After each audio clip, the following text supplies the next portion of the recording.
반정이 없습니다. 아멘. 우리 옆에 인사하겠습니다. 당신은 그리스도의 종입니다. 당신은 그리스도의 종입니다. 당신은 그리스도의 종입니다. 아멘. 사진을 보여주시면 신약성경에서 세 명의 야고보가 나옵니다. 누가 누군지 잘 모르겠죠. 가장 왼쪽은 알페의 아들 예수님의 제자죠. 야고보고, 가운데는 세베대의 아들 야고보고, 예수님의 육신의 친동생 야고보입니다. 이건 제가 그린 게 아니라 AI가 그렸습니다. 그래서 우리가 야고보에서 자꾸 헷갈릴 수가 있어요. 근데 야고보는 사실 야곱에서 유래된 말이잖아요. 영국에 갔더니 그 데이비드라는 이름보다도 데이비스라는 이름이 있더라고요. 그래서 그런 것처럼 야곱보다도 좀 시대가 지나면서 야고보라는 이름을 많이 가졌던 것을 보게 돼요. 야고보서는 예수님의 육신의 친동생이었던 야고보가 기록하였습니다. 사실 야고보는 예수님과 함께 자랐고 함께 밥을 먹고 함께 놀았죠. 누구보다도 예수님을 잘 알았습니다. 하지만 예수님을 형님으로 알았지 주님으로는 믿지 않았어요. 메시아로는 믿지 않았습니다. 심지어는 엄마와 그 동생들과 함께 예수님이 하는 나라를 선포하고 막 기적과 표적을 일으키니까 예수님을 잡으려고, 예수님이 제정신이 아니라고 예수님을 잡으러 갈 정도로 아주 예수님을 어떻게 보면 형님으로 보는, 인간적으로 보는 것을 보게 됩니다. 또한 6월절에도 예수님께서 가날리에서 있지 말고 저 유대에 가서 자신의 이름을 드러내라고 막 이렇게 부축이었던 것을 보게 돼요. 이런 내용을 보면 야고보가 형님을 좋아했지만, 예수님을 좋아했지만 메시아를 믿지 않고 항상 약간 갈등이 있었던 것을 보게 됩니다. 그런데 오늘 본문에서 야고보서를 보면 예수님을 형님이라고 부르지 않고 뭐라 부르죠? 주 예수 그리스도라고 부르고 있어요. 주 예수 그리스도. 우리 이름 안에는 큰 의미가 있습니다. 우리 인생의 주인이라는 것이죠. 주. 그리고 예수 그리스도. 구원자이고 나 인생의 주인이라고 말합니다. 그러면서 자기는 주 예수 그리스도의 종, 노예라고 소개하는 것을 보게 돼요. 우리 2절 말씀 있습니다. 하나님과 주 예수 그리스도의 종인 야고보가 스게트에서 사는 12지파에게 문안을 드립니다. 아멘. 야고보는 자신을 하나님과 주 예수 그리스도의 종, 둘로스라는 말을 합니다. 좀 한번 넘겨주시고, 그러니까 야고보는 육신의 예수님의 동생이었지만 더 이상 이후로는 형님이라 부르지 않고 예수님을 주님이라고, 주 예수 그리스도라고 부르는 것을 보게 돼요. 그러니까 야고보의 인생은 완전히 변화했고 완전히 새로운 인생을 살게 됐던 것을 보게 됩니다. 혹시 누군가가 여러분에게 당신은 어떤 분이세요? 당신은 누구세요? 라고 하면 어떻게 말씀하실 거예요? 저는 사장입니다. 저는 기업가입니다. 나는 직장 누구누구입니다. 이렇게 얘기잖아요. 근데 그때 저는 예수님의 노예입니다 라고 말한다면 멋있을 것 같지 않습니까? 예수님은 나의 주님이십니다. 우리의 정체성을 이야기하고 있는 것이죠. 그러니까 예수님을 나의 주님으로 믿는 사람은 나의 인생이 아니라 예수님의 인생을 살아가는 것이죠. 그러니까 영생을 살아가는 것이에요. 그러니까 예수를 믿는다는 것은 그런 것이에요. 나의 인생이 아니라 예수님이 이끄시는 영생을 살아가는 거예요. 그리고 우리의 가치관이 아니라 바로 하늘의 가치관으로, 예수님의 가치관으로 살아가시는 것이죠. 사실 우리의 마음의 걱정이 해결되고 경제적인 문제가 해결되고 또한 질병 이런 문제들이 다 해결되는 것보다, 그 기쁨보다도 사실은 우리의 인생이 바뀌는 것이 더 중요해요.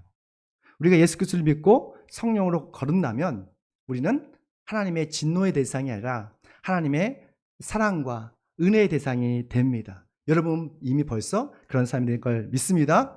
성경적으로 보면 우리는 이미 예수를 믿었기 때문에 주 예수 그리스도 안에서 영원한 생명을 얻었어요. 이미 하나님의 사랑을 받은 자녀가 되었습니다. 그러니까 구원은 어떻게 보면 과거형이에요. 여러분 우리 예수 그리스도를 믿음을 통해서 하나님의 자녀가 되었죠? 그렇죠? 또한 여러분이 영원한 생명을 얻었죠? 아멘. 그러니까 오늘 이 시간 우리는 하나님의 나라에서 살 수가 있는 거예요. 이 땅에서 예수님을 주인으로 삼고 사는 사람들은 하나님의 나라를 살 수가 있는 거예요. 그리고 또 나중에 우리 하늘나라로 가겠죠.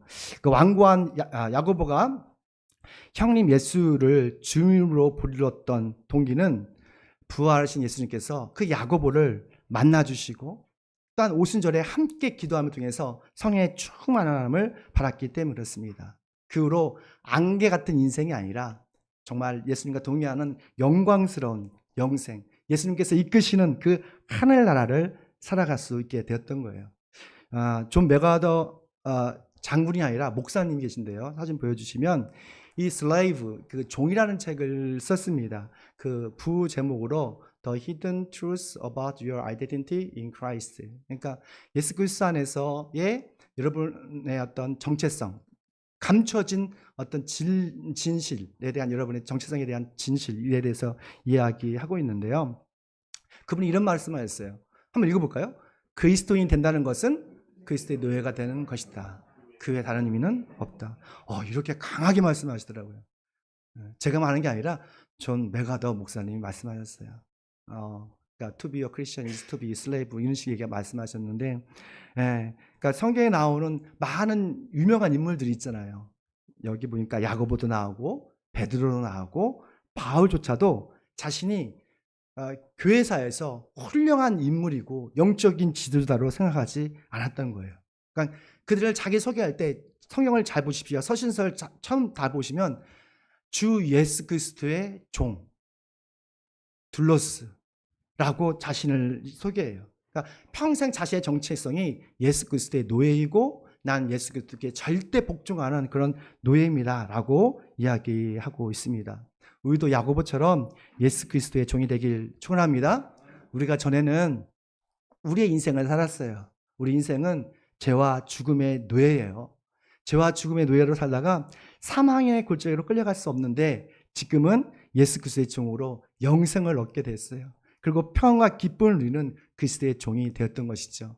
이 기쁨을 오늘 누리시는 저와 여러분 되시길 축원합니다.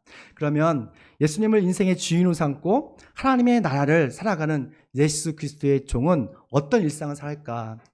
예수님을 형님으로 부르다가 주님을 부르게 된 이 야고보의 삶의 변화를 통해서 또한 이 삶, 그의 변화된 삶이 우리에게 어떤 영적 메시지를 전할까? 말씀을 통해서 함께 나누겠습니다. 함께 있습니다. 믿음의 시험을 당해도 기뻐할 수는 성결한 사람이 된다. 아멘. 그러니까 야고보는 우리가 신앙생활 할 때 여러 가지 시련이 있고 어려움을 겪을 때 슬퍼하지 말라고 말합니다. 대신에 뭐라 그래요? 기뻐하라는 거예요. 더할 나위 없이 기뻐하라고 말하고 있습니다. 우리 2절 말씀입니다. 나의 형제자 여러분, 여러 가지 시험에 빠질 때 그것을 더할 나위 없는 기쁨으로 생각하십시오. 제가 고쳤는데 문제가 있었습니다. 더할 나위 없는 기쁨으로 생각하라고 말하고 있어요. 사실 야고보 시대에는 예수 그리스도를 믿으면 많은 것을 잃었어요. 사회적으로 따돌림을 당하고 경제적으로 막대한 손해를 보았습니다. 그리고 정치적으로 압박과 심지어 죽음의 위협까지 받는 최악의 시대였죠. 오늘날에도 믿음의 시련은 항상 오고 있어요. 모습은 다르죠. 하지만 우리의 믿음을 막 흔들어 놓고 힘들게 하는 많은 어떤 악한 영의 사탄의 위협들이 있는 것을 보게 됩니다. 그래서 많은 사람들이 지금도 교회를 떠나고 있고 심지어는 예수님도 떠나가고 있어요. 우리가 일반적으로 예수님을 아는 것과 믿는 것은 삶의 태도에서, 예배의 태도에서 다릅니다. 여러분 예수님 아시죠? 세상 사람들도 예수님에 대해서는 알아요. 예수님, 예수, 뭐 그런 게서 알고 있죠. 근데 예수님을 아는 사람은 믿음의 시련을 겪을 때 마음에 어떤 갈등과 아픔이 없어요. 왜냐하면 그들에게 예수는 인생의 주인이 아니거든요. 그냥 다양한 옵션 중에서 하나이기 때문에 그냥 선택을 하면 돼요. 그런데 주 예수 그리스도를 믿고 순종하는 사람은 날마다 믿음의 시험이 있어요. 마음의 갈등이 있어요. 그것을 날마다 견뎌내야 돼요. 우리 안에 예수를 믿는다면서 마음에 갈등이 없고 믿음의 시련이 없다면 이건 좀 문제가 있는 거예요. 왜냐하면 우리의 믿음을 흔드는 악한 마귀가 지금도 이 순간에도 우리의 마음을 공격하고 있기 때문에 그렇습니다. 그럼 우리가 실질적으로 예수님 때문에 겪는 그다음 시험들은 무엇일까? 가장 일반적인 것은 시간과 재정에서 믿음의 시험과 갈등을 겪게 됩니다. 창조주 하나님께서 우리에게 주신 가장 최고의 선물이 있습니다. 넘겨주시면 바로 시간입니다. 하나님께서 모든 사람, 여기 있는 곳에 저뿐만 아니라 여러분에게 아주 소중한 시간을 주셨어요. 이 시간은 최고의 선물이에요. 그렇지 않습니까? 근데 우리가 나에게 주신 시간이 있어요. 어떤 사람은 우리가 천년 만년 살 것처럼 살아가자요. 그렇지 않습니다. 옛날 분들은 되게 60대에서 돌아가셨어요. 지금은 80대, 90대에서 일반적으로 돌아가시더라고요. 또 100살, 120살까지 사시는 분이 있죠. 무슨 말이냐면 하나님께서 정한 시간이 있다는 거예요. 그 시간만큼 우리 그 시간을 사용하다가 하늘나라로 가는 것이죠. 그래서 세계적인 기업 엔비디아, 테슬라가 있지 않습니까?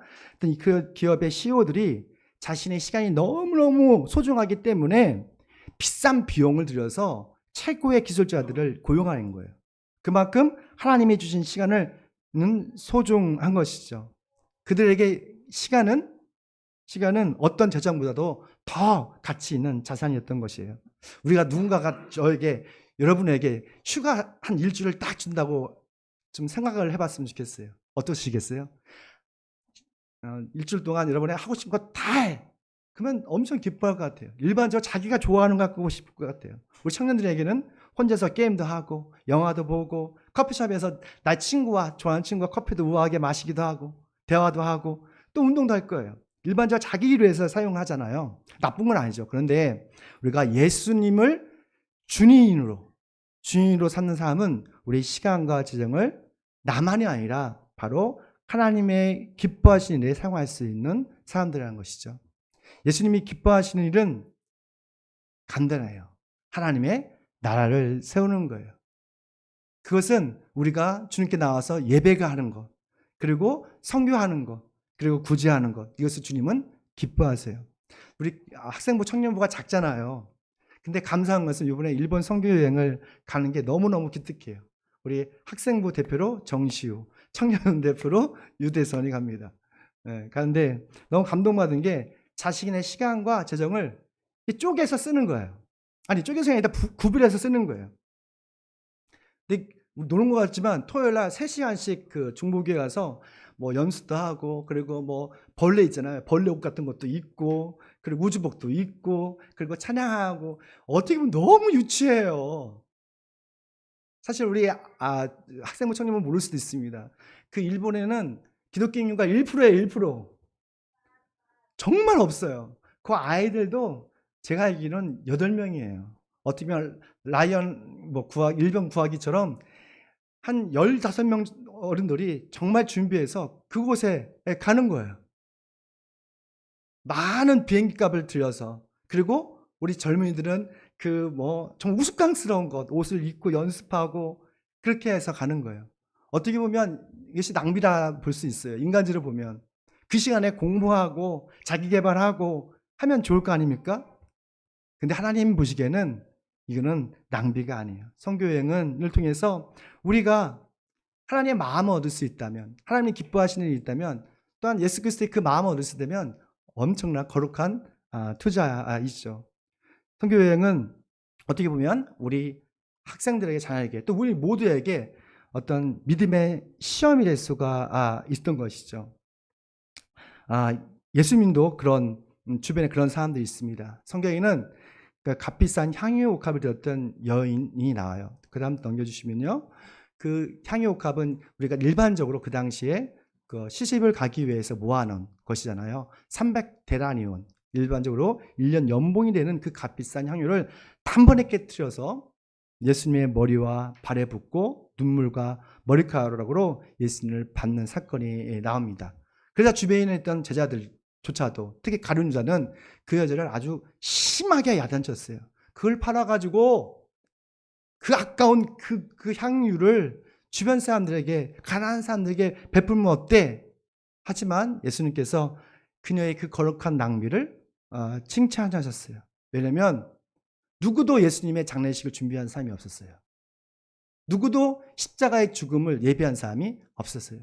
그런데 마리아, 향옥합을 깨뜨렸던 그 마리아만이 예수님의 죽음을 예비하셨던 거예요. 장례식을 준비하였던 것이죠. 그리고 예수님께서는 그 여인을, 그 거룩한 낭비를 축복하셨던 것을 보게 됩니다. 예수님을 인생의 주인으로 삼고 사는 사람은 우리의 귀중한 시간, 그것을 주님께 사용할 수 있는 사람들이에요. 어떤 성들은, 제가 아는 성들은 예수님 믿기 전에는 술이 그렇게 좋았대요. 그리고 친구들하고 같이 마시는 것을 너무너무 좋아했대요. 근데 예수님이 믿고 나서 이것을 다 끊고 예수님을 주인으로 삼고 주님이 기뻐하시는 일을 하는 것을 보게 됩니다. 사랑하는 성도 여러분, 야고보처럼 예수님을 형님으로 부르는 수준이 아니라 주 예수 그리스도를 믿고 그리스도의 종이 되시길 축원합니다. 그래서 우리가 믿음의 시험을 당할 때 더할 나위 없는 기쁨으로 여기는 그런 영광된 그리스도의 종이 되길 소망합니다. 두 번째입니다. 함께 있습니다. 믿음의 인내로 날마다 성숙한 성결한 사람이 된다. 아멘. 우리 교단이 나스렛 성결교회잖아요. 그래서 성결한 사람이 된다 이렇게 얘기했습니다. 이 세상에서 하나님의 형상이신 예수님만큼 완전하고 성숙한 분이 계실까? 예수님만 생각하면 여러분 기분이 좋아지지 않습니까? 예수님의 품에 안기고 싶잖아요. 왜냐하면 예수님의 속성이 있어요. 예수님의 마음은 항상 사랑스럽고 친절하고 온유하고 모든 것을 다 품을 수 있는 그런 분이라는 걸 우리가 알기 때문에 그렇죠. 하지만 우리의 믿음에는 다양한 시험과 시련을 겪으면서 여러분 우리가 믿음의 인내가 생기는 것을 보게 됩니다. 믿음의 인내력이 생기면 우리의 모난 인격도 조금씩 예수님의 성품을 닮아가게 돼요. 우리 4절 말씀입니다. 함께 읽습니다. 여러분은 인내력을 충분히 발휘하여 조금도 부족함이 없이 완전하고 성숙한 사람이 되십시오. 아멘. 그 믿음의 시련 다음 절 넘기시면 도키미온이라는 헬라어잖아요. 그래서 테스팅, 시련, 믿음직한, 어려움, 고통 이런 의미가 있습니다. 근데 이런 믿음의 시련을 겪으면 우리의 모난 그런 인격이 조금씩 어떻게 된다는 거예요? 완전해지고 성숙한 사람이 된다는 거예요. 오늘 교회 그 하영조 목사님이 많은 큰 영향력을 끼쳐주셨잖아요. 근데 이분이 참 종합병원이세요. 그 신장이 나쁘셔서 투석을 일주일에 3번씩 해요. 여러분 투석 해보신 분이 안 계시죠? 투석은 일주일에 3번이 월수 금을 거예요. 그러면 하루를 거의 병원에서 살다시피 해야 돼요. 투석하는 시간이 한 4시간 걸리지 않나요? 피를 다 빼고 다시 새 피를 넣어주는 시간입니다. 그러면 우리 헌혈 좋아하시는 헌혈을 하시는 분들 계시지만 피를 빼면 많은 어려움이 있잖아요. 그리고 나서 그 간암으로 8번 큰 수술을 받았대요. 그러니까 종합병원이에요, 종합병원. 그래서 하나님께 물어봤대요. 도대체 왜 내가 이렇게 아픕니까, 하나님? 왜 이렇게 아픈지 참 힘듭니다. 항상 이게 아프고 힘들고 반은 죽어 있는 느낌인 거예요. 근데 나중에 기도 가운데 그 이유를 알게 된 거예요. 그러니까 그분의 질병은 하나님의 제어 장치였던 것이죠. 그러니까 그분은 조금만 이렇게 막 살아나면 자기 멋대로 자기 일을 정말 너무너무 열정적으로 한대요. 그러니까 교만하지 않게 하기 위해서 나 없이는 단 하루도 살 수 없다는 것을 알게 하기 위해서 교만하지 않기 위해서 그런 질병을 주셨다고 하더라고요. 그것을 알고 예수님 마음을 알고 나서 어떤 질병과 고통에도 항상 동의할 수 있는 법을 배웠다고 합니다. 어떤 시련에도 굴복하지 않고 겸손하게 하나님과 더욱 가까이 하고 순종하는 법을 배웠다 하는 것이죠. 죽고 사는 문제는 하나님의 손에 달렸다고 그분은 말하고 있어요. 그래서 더 이상 그의 질병은 정말 고통스럽지만 더 이상 그분의 믿음 생활에 어떤 영향도 끼치지 않았다고 합니다. 우리에게도 다양한 질병이 있잖아요. 그렇지 않습니까? 한 50 넘고 60, 70 되면 적어도 한 가지 이상은 질병이 있습니다. 근데 그 질병이 그냥 우리에게 주신 것이 아니죠. 그것 통해서 우리는 예수님의 성품을 담을 수 있어요. 예수님처럼 겸손을 배울 수 있고 예수님처럼 친절을 배울 수 있고 또한 예수님처럼 온유함을 배울 수가 있는 것이죠. 믿음의 인내는 단순히 고통을 견디는 것이 아니라 우리의 모난 인격을, 성숙하지 못한 인격을 예수님의 성품으로 담게 하는 과정인 것을 보게 됩니다. 그래서 주 예수님 안에서 우리가 겪는 이 모든 믿음의 시련들, 어려움들은요, 낭비가 아니에요. 낭비가 아니에요. 그걸 통해서 우리는 조금씩 그리스도의 경지까지, 그 성품까지 닮아갈 걸 믿습니다. 근데 예수님을 믿으면서 우리의 인격이 그 미성숙하다고 아주 좀 절망하는 사람이 있어요. 제가 그래요. 저도 성경을 좀 읽고 성경에 대한 지식이 날마다 조금씩 쌓아가는데 저 인격이 그렇게 좋은 것 같지가 않아요. 끄떡하면 우리 자녀들에게 이게 화를 내고 뭐 계획들 안 되면 분노하고 막 그런 게 있어요. 제가 성격이 다혈질이거든요. 근데 그런 부분인데 여러 주변 근데 주님께서 나에게 질병을 조금씩 하나씩 주시잖아요. 저의 연약성을 보게 되고 또한 그걸 통해서 하나님을 더 의지하게 하고 예수님을 좀 품을 담게 된 것 같아요. 어느 선 이상으로 화를 못 나겠어요. 그러면 그렇게 되면 내가 뭐 어지러워. 딱 그 제어 장치처럼 딱 어느 정도까지 말씀하시는 거예요. 우리가 예수를 믿으면서 정말 좀 예수님처럼 멋있게 살고 싶잖아요. 좀 성숙한 삶 살고 있잖아요. 근데 실수하더라도 실망하지 마십시오. 우리 모두가 다 실수 덩어리예요. 그렇지 않습니까?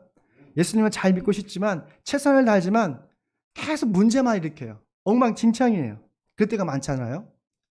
우리는 베드로를 통해서 우리가 알 수가 있어요. 여러분, 예수님께서 가장 좋아했던 제자 3명이 있지 않습니까? 베드로와 야고보와 요한이잖아요.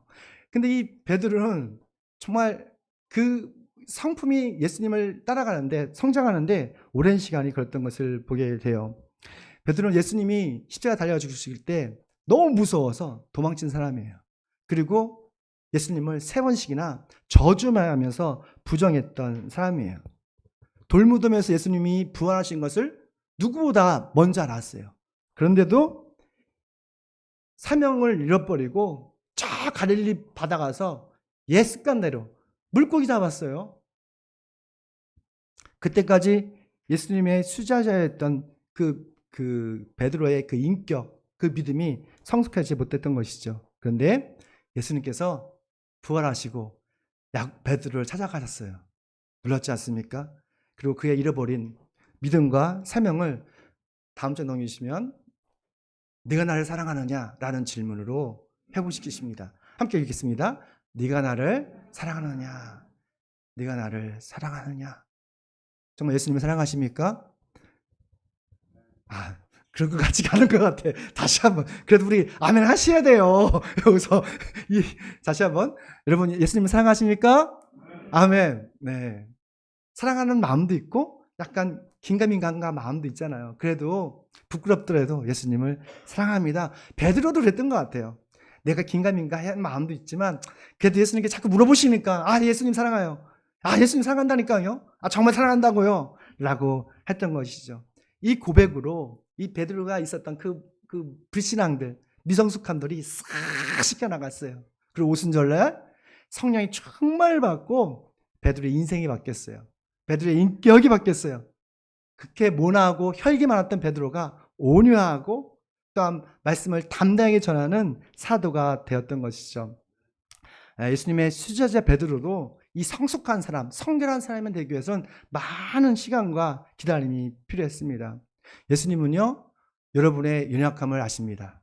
부족함을 아세요. 그래서 우리의 인격과 믿음이 성장할 때에 많은 기다림의 시간이 필요한 것을 알아요.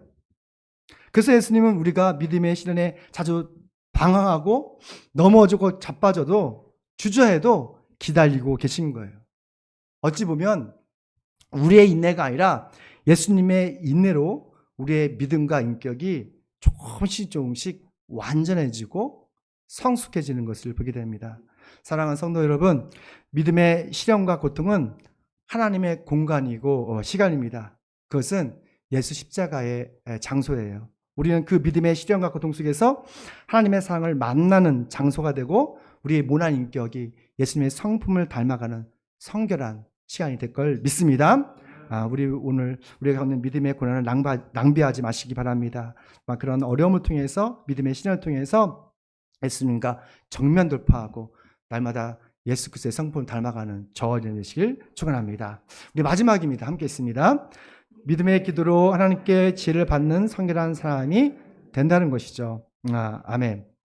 우리가 믿음의 시험과 유혹을 받을 때에 가장 구해야 할 것이 있습니다. 그게 뭐예요? 지혜예요. 성경적인 지혜는 세상에서 돈을 많이 벌고 성공하는 그런 빠른 지식이 아닙니다.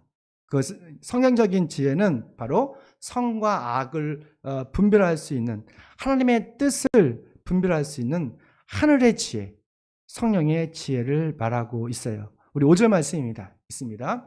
여러분 가운데 누구든지 지혜가 부족하거든 그러면 받을 것입니다. 아멘. 여기서 예수님, 하나님의 그 성품이 나옵니다. 하나님이 어떤 분이세요? 모든 사람에게 아낌없이 좋은 것을 주시는 하나님이에요. 우리가 믿는 하나님은 엄격하신 하나님, 어떤 율법 나름 이렇게 규칙이 있죠. 그렇지만 관대하신 하나님이에요. 특별히 예수님께 나아오는 사람들, 예수님을 의지하는 사람들에게 응답하시는 하나님인 것을 보게 됩니다. 우리가 믿는 하나님은 창조자 하나님이시죠. 빛을 창조하셨고요. 그리고 또 하나님께 기도하는 모든 사람들에게 가장 신령한 것, 좋은 것을 주시는, 아낌을 주시는 그런 분이세요.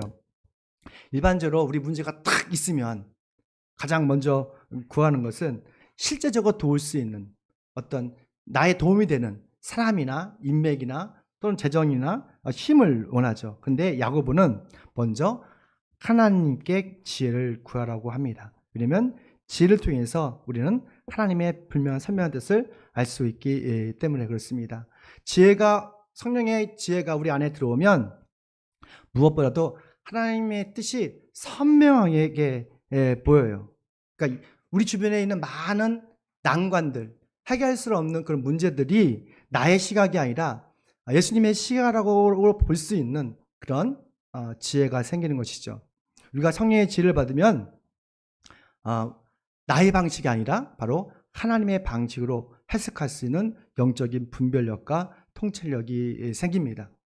제가 2025년 7월 16일, 지난주 수요일이죠. 그때 여러분 아까 존 메가우더 목사님이 소천을 하셨어요. 사진을 보여주시면 이분이 천국을 말하다라는 책을 썼을 뿐만 아니라 정말 되게 유명하신 그 복음주의 목회자이세요. 존 메가우더 아시는 분들이겠지만 이분이 돌아가시기 전에 그 그리스도의 죽음에 대해서 많은 어떤 설교를 하셨는데 이런 말씀을 하셨어요. 함께 읽습니다. 사망의 고통도 죽음도 두려워하지 않는다. 우리는 오히려 기뻐하며 죽음을 맞이한다. 왜냐하면 믿음의 사람의 죽음은 하나님과 영원히 함께하는 영광스러운 진리이기 때문이다. 오히려 기쁨으로 맞이해야 한다라는 말합니다. 좀 과격하시고 상당히 이런 어떻게 보면 진솔한 표현이죠. 죽음조차를 우리는 무서워하지 않는데요. 근데 성경을 읽어보니까 바울도 그런 말을 했고 믿음의 조상들은 다 이런 말을 했고 정말로 제가 보는 그 믿음의 목회자나 이분들은 죽음을 덤덤히 받아들이는 것을 보게 돼요. 빌립보서 1장 21절 말씀 보니까 이런 말씀을 하셨습니다.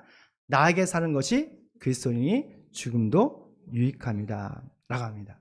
그러니까 예수님을 믿고 거듭난 사람은 죽음조차도 유익하다고 말하고 있어요. 왜냐하면 하늘나라에 예수님을 만나는 그런 관문으로 생각하기 때문에 그렇습니다. 그래서 예수님을 우리 인생의 주인으로 삼고 사는 사람들은 어떤 치명적인 질병과 심지어 죽음 앞에서도 왜 나에게 이런 일이 있을까라고 묻기보다는 이걸 통해서 나에게 하시는 말씀이 하나님의 뜻이 무엇일까를 물어보더라고요. 예수님을 일반적으로 아는 사람들은 왜 내게 이런 일이 있어? 이런 재수 없는 일이 있어? 이렇게 왜 아프지? 왜 사업이 안 되지? 나의 사랑하는 자식이 왜 먼저 떠나지? 내가 열심히 했던 그 사업이 왜 망가지지? 왜라고 묻잖아요. 근데 예수님을 주로 삼는 사람은 주님 이걸 통해서 나에게 주시는 하나님의 뜻은 무엇입니까? 라고 말해요. 왜냐하면 삶의 죽음이 하나님의 손에 있다는 것을 하나님의 주권에 있다는 것을 믿기 때문에 그렇습니다. 우리를 사랑하시는 하나님은 어떤 악한 상황에서도 우리를 버리지 않으십니다. 여러분 믿으시죠? 우리는 God is good을 항상 외치잖아요. 하나님은 사랑하십니다. 하나님은 좋으신 분이십니다. 라고 말해요. 다시 말하면 어떤 우리의 불리한 순간에도 예수님은 결코 우리를 버리지 않으세요. 우리 사랑하시되 끝까지 사랑하세요. 우리 손을 잡고 가시되 끝까지 잡고 가시는 거예요. 그게 바로 그 증거가 바로 예수 그리스도예요. 그게 십자가 사건이에요. 우리의 고난 문제로 우리 예수님의 겸손과 순종과 인내를 닮아가는 저여러분 되시길 축원합니다. 이러한 영적인 분별력, 통찰력을 얻기 위해서 우리가 뭐가 필요한 거예요? 성령의 지혜가 필요한 거예요. 근데 이 야고보는 그런 말 하더라고요. 우리가 아낌없이 주시는 하나님께 기도할 때 최소한의 조건이 있대요. 그것은 뭐냐면 의심하지 않고 기도하는 거예요. 우리 6절 말씀입니다. 있습니다. 조금도 의심하지 말고 믿고 구해야 합니다.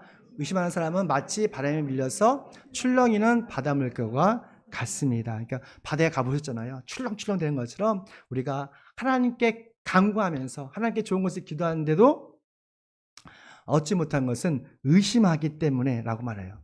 우리가 성경 공부할 때 또는 공부할 때는 호기심, 궁금증이 참 중요합니다. 우리 성경 공부할 때는 호기심 있을 때 더 이 말씀의 깊이를 알 수 있고 또 이해할 수가 있어요.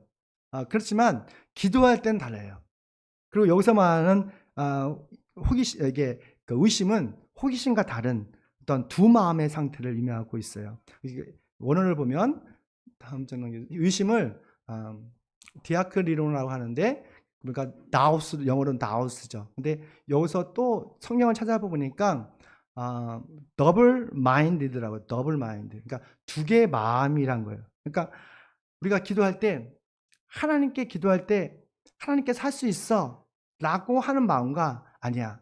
또 내가 또 열심히 해야 되는 거 아니야? 나의 방식을 또 의지하는 마음. 이 두 마음이 바로 의심하는 거예요. 구약 성경에 보면 남유다의 마지막 왕 시드기야 왕이 그랬어요. 시드기야 왕은 정말 행운합니다. 왜냐면 그 옆에 예레미야 같은 정말 훌륭한 목회자, 예언자가 있었잖아요. 옆에서 하나님 말씀을 다 알려줬어요. 이렇게 하십시오. 바벨론에 항복하는 것이 당신이 살 길입니다. 당신의 자녀가 살 길입니다. 근데 생각해보니까 또 주변에 있는 참모들 들어보니까 그게 아니야.